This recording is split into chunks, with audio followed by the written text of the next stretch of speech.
Ние сме повторно со вас. Овој половина час дружење ќе ве забавуваме и едуцираме. Централното место во нашата емисија го имаат домашните миленици. Нормално, бидејќи тие дават најискрената љубов. Затоа ви подготвивме интересни содржини, останете со нас до самиот крај.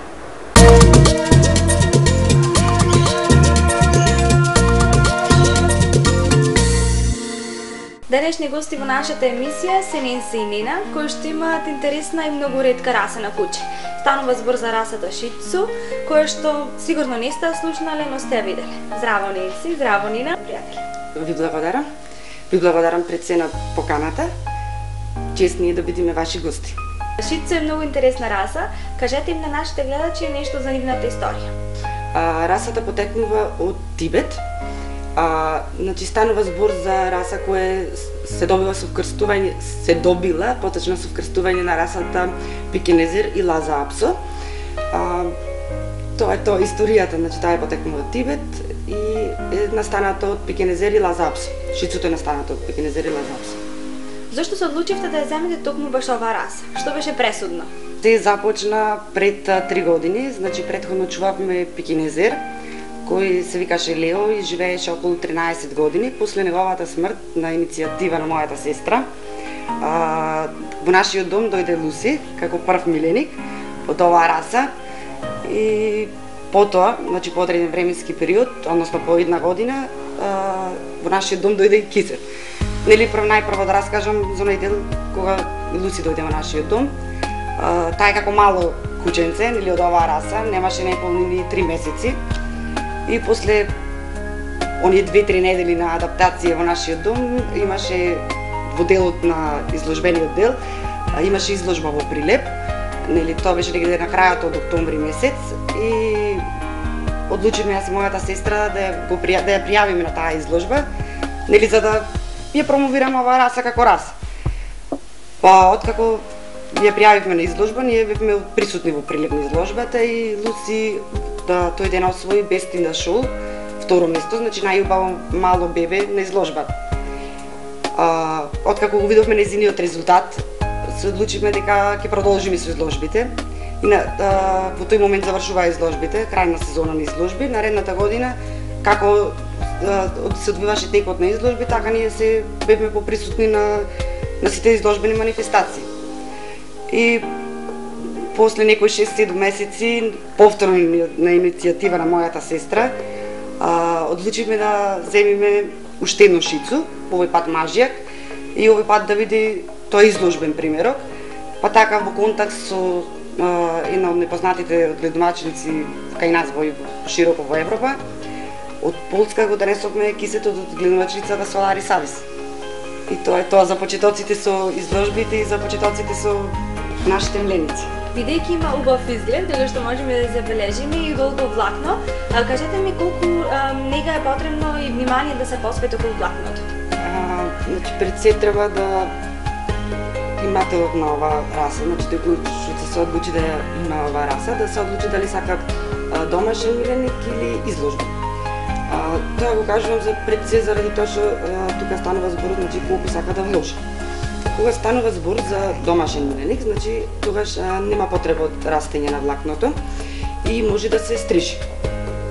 Ова куче станува збор за салонски миленик, каде што нема митарење, нема миризба и така да, значи нема влакно по дома, чистење. Кога станува збор за изложбен примерок, тогаш треба веќе да се вложи во влакното, значи одредени козметики кои што ги има кај нас на пазарот и да се негува. Значи треба само трпение или 15 минути дневно за чешла. Ништо повеќе од тоа. Дали самата исхрана влијае на квалитетот на влакното кое што го има? Дефинитивно исхраната влијае, меѓутоа тоа не е она 100% влијание на квалитетот на влакното. Пред се генетиката има на пресудна улога во должината, квалитетот, начинот на негување на влакното и се останато, мада си има свој дел и исхраната. Сепак ова е куче кој не може да го храни со остатокот од домашната храна, нели си има посебна тип на храна со која би требало да се храни. Сигурно поради долгото влакно кој што го има, често пати им правите фризури. Дали уживаат во чешлањето, во правењето на фризурите, во капењето? Уживаат, значи расата карактеристично е што се капи на 7 дена. Значи задолжително можете да ја капите секој ден. Значи нема никаков проблем. Меѓутоа препорачливо на 7 дена, не подолго од 10 дена никако. Така да ти од мали се научени за капење и нема никаков проблем. Значи ни чешлање, ни капење, уживаат едноставно во таа процедура. Нова раса потребно е влакното да се обликува. Дали често правите груминг? И тоа е во зависност дали станува збор за домашен или изложбен примерок. Луси после оној момент земањето на кисет, кога се одлучиме дека кисет ќе го носиме на изложби, во тој момент одлучиме дека Луси ќе ја стрижиме. Сега Луси оди на фризер 2 пати годишно или на 6 месеци еднаш, она што е потребно за да може да се обликува незината коса, да може да биде растот да биде до степен да биде полесно за чешла и сите останати работи. Додека кај кисет во главно секоја недела со секој капење се прави груминг на неговата коса. Во претходната сезона ве снимивме исто во емисијата Пријатели на изложба во Прилеп. Колку често посетувате изложби? Доста често, значи почнувајќи со Луси, значи таа бележеше високи резултати. Меѓутоа во тој период не ја спаревме, познато е кај шицото кај женките дека после парењето, значи незе при укучувањето и се менува хормоните и тогаш доаѓа до опаѓање на влакното. Не целосно, меѓутоа тогаш исфрла еден дел од влакното, додека кај мажјакот тоа го нема. Со кисет, значи откако е земен, кај нас е веќе 2 години и 3 месеци, а Луси 3 години и 3 месеци, точно година дена се разлика. И во ист месец се родени. И со кисет доста често посетуваме изложби, како наши македонски, така и странски.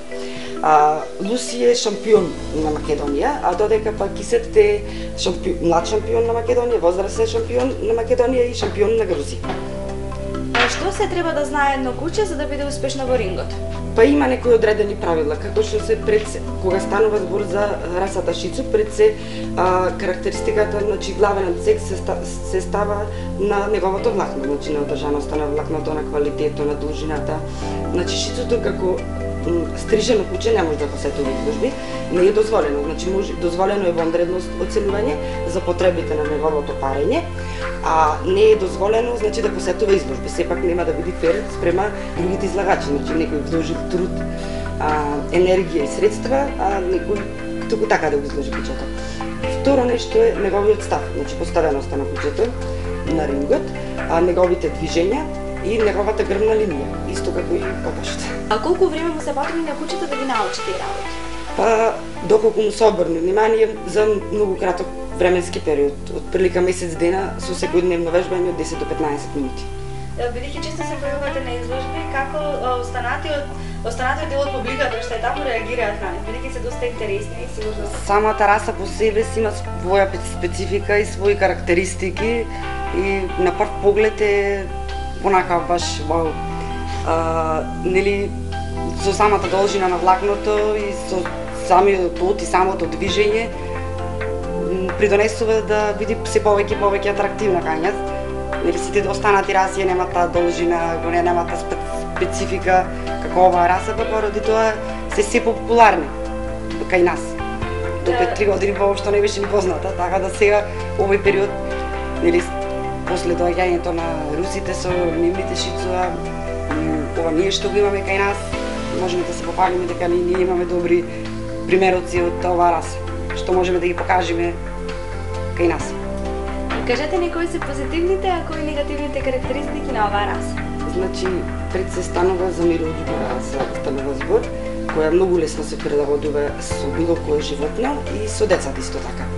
Не е љубовморна, не е посесивна. Лоши негативни карактеристики, тоа е во индивидуално со самото куче, значи како исто како нас луѓето, сите си имаме позитивни и негативни карактеристики. Кога зборувам за кисет, значи мажјак кој што е кај мене моментално, тоа има една лоша карактеристика, значи никако не може да го поставите сам. Значи во просторијата кај што е тој мора да има присутно човек. Без разлика, лај, може и од инает да се помоча да направи белја. Значи свесно тој го прави затоа што не му се обрнува доволно внимание. Луси е по друг тип, значи таа е смирена. Единствена генерално кај шиците кога правиме разлика, единствена негативна особина е тие се кучина кои му се заточите. Со што се прават гурелки, тие гурелки треба да се негуваат, секојдневно е препорачливо да се негуваат. И ја не ги средувам секој ден на 3 дена, меѓутоа и тоа е доволно за да нема остатоци од жолтило на неговото влакно и да нема миризба. Ова куче е пребаво да се чува во домашни услови, но сепак на кого би ја препорачале оваа раса? Дефинитивно можам да кажам дека ја препорачувам на сите, во зависност од тоа дали ќе се одлучат за, како што напоменавме, за домашен миленик или изложбен примерок. Доколку се одлучат да биде само домашен миленик, во тој случај кучето ќе биде стрижено и нема да има никакви обврски околу самото куче, нели секоја раса си има свој, ми е потребно да посветиш време, така и кај ова раса. Ова раса не бара време за шетање, не бара време за тренинг, не бара време за обување на физиолошки потреби, затоа што може да му е доволно оние 15-20 минути да го пуштиш 2 пати во денот, веднаш се враќа назад. Така да може, значи ако се одлучат за домашен миленик, во тој случај го препорачувам на сите. Кога станува збор за изложбен примерок, во тој случај треба покрај тоа што ќе сакаат да имаат дома домашен миленик и сакаат животно, треба секако да може да му посветат повеќе време, за да можат да посетуваат секако изложби. Тоа е време, пари, кој што знаеме сите, тоа е тоа. Сигурно се случиле доста интересни случаи со вашите миленици. Кажете ни некоја од нив, некоја не секојдневна. Значи, нешто така што ми останало во впечаток е со Луси имаме доста посетува, значи ги носиме буквално секаде со нас. Колку што ни дозволува времето и местото каде што кои ги посетуваме со сестра ми. Меѓутоа, со Луси си има случајно женско друштво се договараме, значи на кафе да одиме во 6 сата, остануваме до 1 до полноќ. Луси останува во кафејки со нас до 1 до полноќ без никаков проблем. Значи на се пареси, седи музика, трештење, таа значи не е ни присутна, никој не може ни да ја запримети, нема ни да слези долу од сепаре, ни да лае, ништо. Едноставно свежи и толку. На почетокот на емисијата до вас беше и Типи. Тоа е мачката која што имате. Кажете ни колку време таа во вашиот дом? Типи го чуваме 7 години, значи него го купивме дури бевме на студии во Скопје. Како што напомина мојата сестра, ние имавме пикенезерче кој беше 13 години со нас, кој не придружуваше буквално секаде. Го носевме и на студии во Скопје, 4 години беше со нас.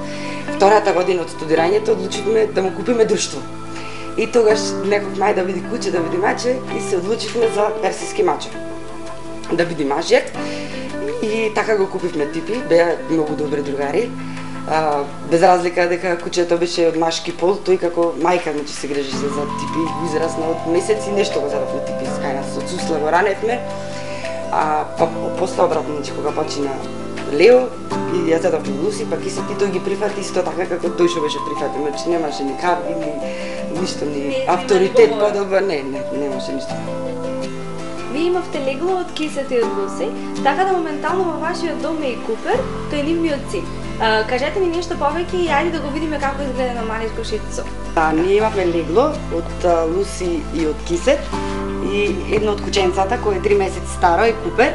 Го зедовме за потребите на оваа емисија, чисто да може да се види како изгледа едно мало шицо кое е старо само 3 месеци, неговата должина на влакното, неговиот лик, колку да може да се запознаат со оваа раса, нели како бебе.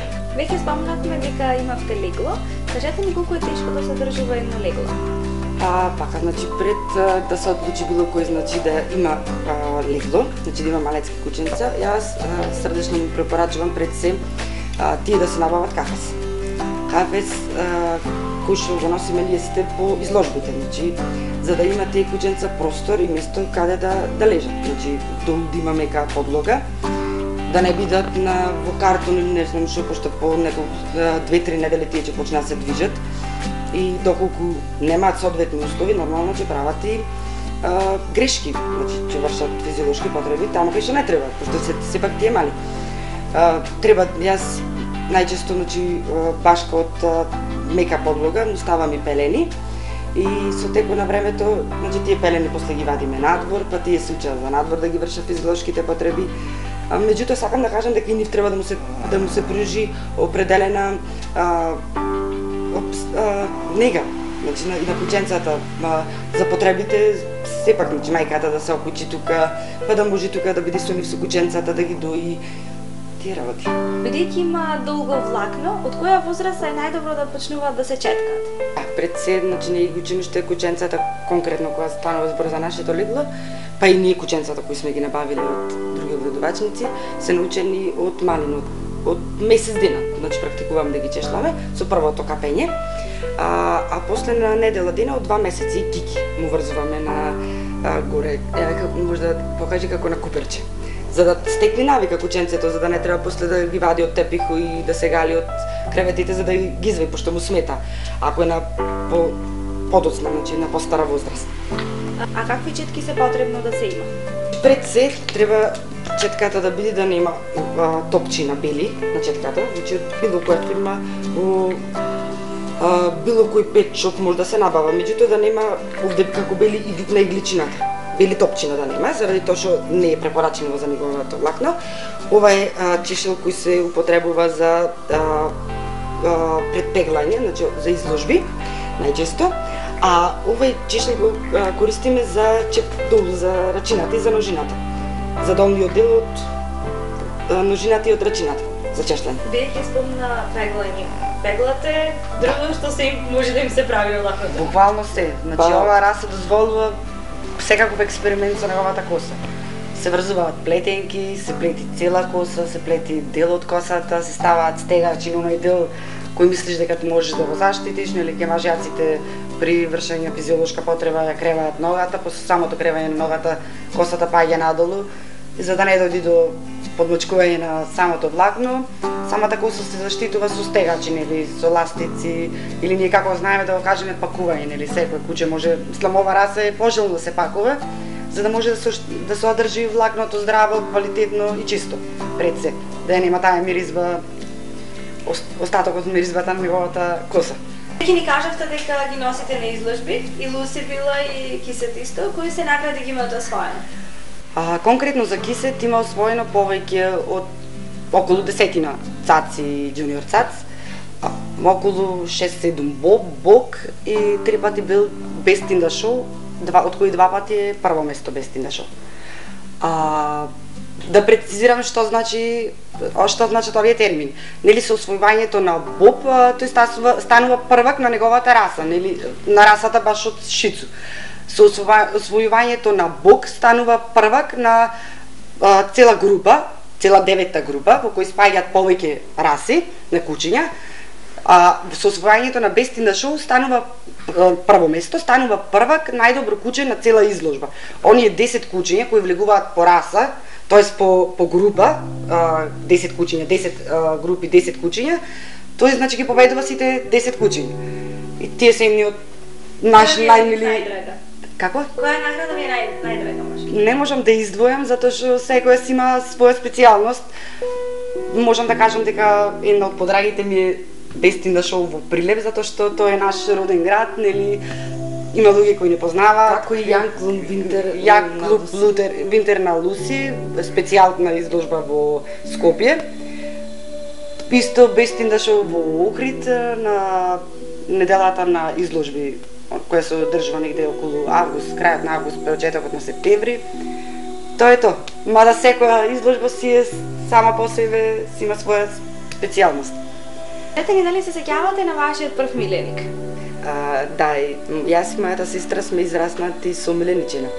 Уште од самото раѓање нашата мајка им поседувала мачка, потоа јас и сестра ми седовме маче, се до наша 10 годишна возраст, кога за прв пат по подолго настојување ни купија куче, кое го напоменавме неколку пати во емисијата, стануваше збор за пекинезерче со име Лео. И како што напоменав, после Лео го купивме Типи, персиски мачор, потоа Луси и за на крај да дојде Кисет во нашиот дом. Се надевам дека тоа нема да биде последно домашно милениче во нашиот дом. Дали сакате, дали би чувале нешто што досега го немате? Може би некоја екзотично или некоја раса друга не? Мојата сестра заборави да каже, значи сме чували папагали, два папагали досега сме чувале. Исто така сме чували и риби. Значи имавме аквариум, дори бевме на студија во Скопје, имавме аквариум во нашата соба, во нашиот дом. После тоа имавме аквариум во нашата фонтана, буквално со неколку врсти на риби. Мада во главно сме за раса, за животно кое ќе можеш да го опипаш, ќе можеш да го погалиш, можеш да разговараш со него, може да ти ја возвратни љубовта која му ја даваш, а моје мислење дека едно од таквите животни пред се најдобар пријател на човекот е кучето. Иако чувам и маче, дефинитивно е кучето на кое може да те придружува буквално секаде. Мачето се врзува за домот, а кучето може да го носиш каде сакаш. Ние имаме Луси носено и на зимовање со нас една година, буквално во хотел. Резервиравме за мене, за мојата сестра и за Луси. Одиме во хотелот и првиот ден заминуваме на скијање. И по неколку дена решаваме да оставиме Луси во соба, нели да не ја носиме со нас, да не биде ладно, да не ја тормозиме. Влегува некој баш собарките во соба и вика ние очекуваме пријавено куче во соба и ние очекуваме дека е некој куче, буквално куче. И вика влегува едната од собарките, вика влегува другарта, нема куче, вика пријавено куче дека има денес во соба. И вика куче видиме Луси во една башаме чизми, зимски чизми. Натре влезено, моля помалу, ситно, ефтен, интересно, мислам атракција беше пред се. Може сегде, кај што ќе ти текне, кај што е дозволено да го носиш, мислам дека ако во овој ресторан не е, во друг е, ако во овој хотел не е, во друг е дозволено да го носиш, така да можеш да го носиш каде сакаш, буквално. А мачето не можеш. Колку и да се трудиш, може во кафес, али не е тоа. Значи кучето те придржува буквално сега. Претходен разговор ни кажавте дека кучињата пијат вода од цуцла. Зошто е тоа така? Пожелно за оваа раса, како и за останати раси кои имаат долго влакно, е да пијат вода од цуцла. Првично таа цуцла изгледа вака, пред се за да не ги мократ своите мустајчи, затоа што со самото мокрење секојдневно и повеќе пати дневно мокрење на влакното, неговото влакно се оштетува. Секини, водено е, растуран из дома, а со ова е толку многу практично и едноставно, буквално не треба да бараш за негде, се годиш на гости и му викаш дај ми пепелјара или дај ми тајниче, на кучето му се пие вода. Овде не, во овој случај ја носиш водата секаде со тебе, буквално кај одиш, во ташна и тоа е тоа. Ради тие причини е многу подобро да пие кучето. И така се научени. Значи од бебиња ние воопшто не ставаме во кафес тајнирче, освен за храна, нели за вода нема тајнирче. Од мали нозе, значи од бебина се научени дека треба да пијат вода од цуцла и тоа е сосем нормално сватливо. И за крај Ненси еден апел до нашите гледачи. Срдечно на секого му препорачувам да се земи домашен миленик. Во зависност од условите и од можноста од времето, значи не мора да е куче, маче, папагалче, риби, значи секое кученце, секое животинче, извинете, е добро дојдено во секој дом. Не мора да е расно кученце, може да станува збор за кученце кое би го зеле од шинтерница и кое би му пружиле љубов и поддршка во текот на животот, кој би било благодарно. А ти Нина, ќе ни кажеш апел? Мојот апел до сите љубители и они кои не се љубители на животни е да набават било какво, како што кажа мојата сестра, животно во својот дом и после одреден временски период ќе осетат онаа разлика дом со животно и дом без животно. Јас можам да кажам дека можам да гарантирам дека животното ја сменува атмосферата, носи љубов во домот, сите позитивни карактеристики и сите позитивни, секој позитивен дел го влечи од луѓето кои живеат во тој дом. Срдечно препорачувам на сите да си набават било каков миленик. Ви благодарам за гостувањето во емисијата Пријатели. Нас ни беше пријатно во вашиот дом. Се надевам дека и вие супер се дружевте со нас. И нас ни беше пријатно, ви благодарам што не поканивте да бидеме гости во вашата емисија. Ви благодарам се срце. Ви благодарам уште еднаш на гостувањето, а сега ќе се напиеме едно лит кафе.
Еден човек си имал папагал. Воедно папагал бил многу голема пијаница. Пред да излезе од дома му рекол: Немој да си го гибнал шишето со водка, ти ќе ти искуба. Добро, газда, не го гибам. Кога се вратил газдата дома, го нашел папагал пијан в ќош со шишето в раце. Куби, газда, куби. Еднаш нова година.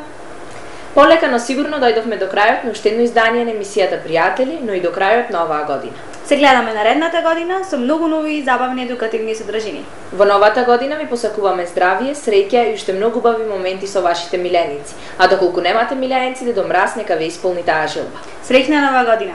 Чао! Чао.